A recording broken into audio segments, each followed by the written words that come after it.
The problem with South Korea and the United, both of them, they think they know North Korea everything. They have no sense of lack of knowledge, lack of information. When they don't know much about North Korea, they think they know everything about North Korea. So they have their preconceived reality, the situation there. You know, North Korea is about to collapse. I can tell you, that system will not collapse. The fact that they're poor, doesn't make a system collapse. In the world, I'm a political scientist, not many countries, if any, collapsed because of economic difficulty.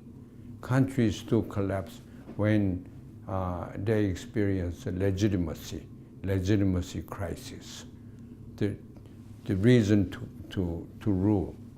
But North Korea has legitimacy. It is a very unique kind of system. It is Kim Il-sung's kingdom in a way, so that, I mean, we Koreans have that kind of culture, very loyal to certain, even companies in South Korea. Companies like small dynasties, employees, they have their CEO's photograph, pictures there, and they pay tribute, they pay respect. That's the loyal kind of culture. It's there. In North Korea, is that the maximized. Now, in this country, it's controlled by the military industry.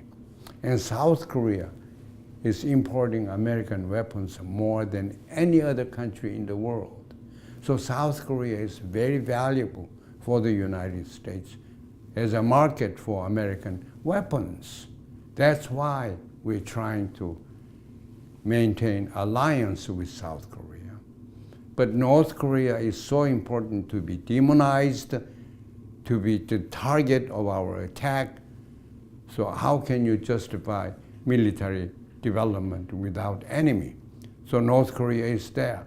I don't think the United States, I know North Korea quite well. The United States trying to resolve the Korean issue.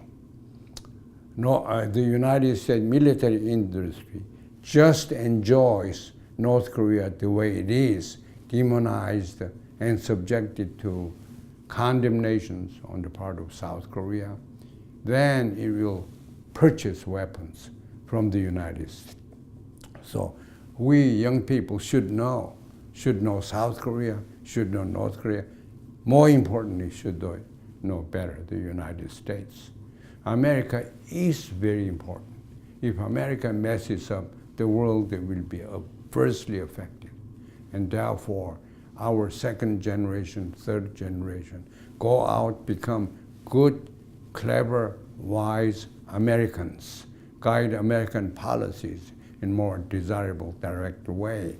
We can't do that much, but America can.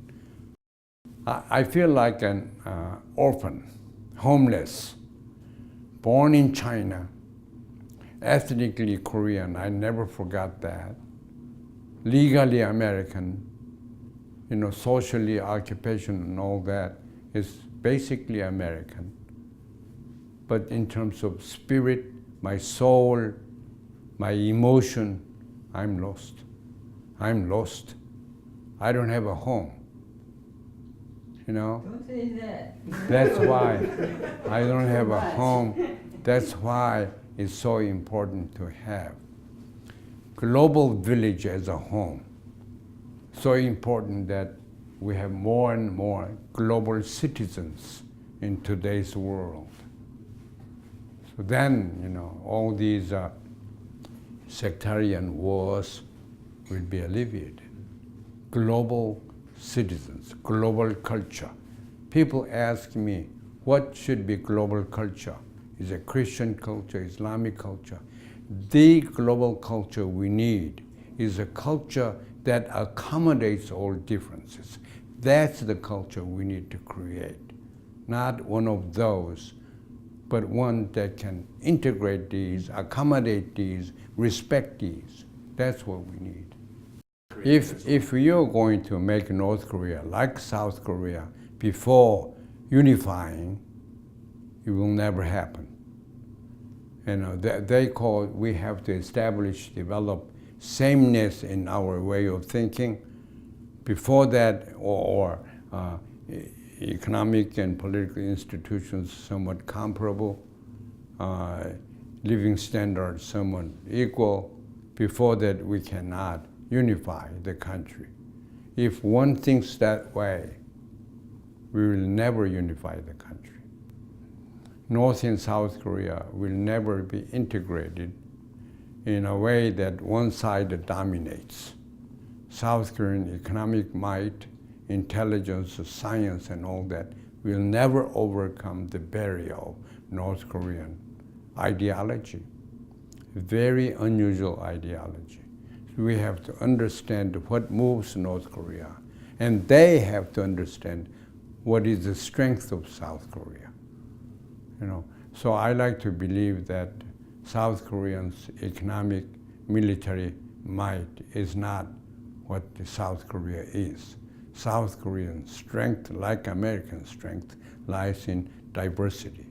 So my concept of peace is harmony. Harmony is making oneness out of diversity. Therefore, without diversity, harmony and therefore peace is not even thinkable. The fact that North Korea and South Korea are diverse is a blessing. When diversity is big and bigger and biggest, the peace will be bigger and biggest. My name is Shik Park. This is my Korean-American story.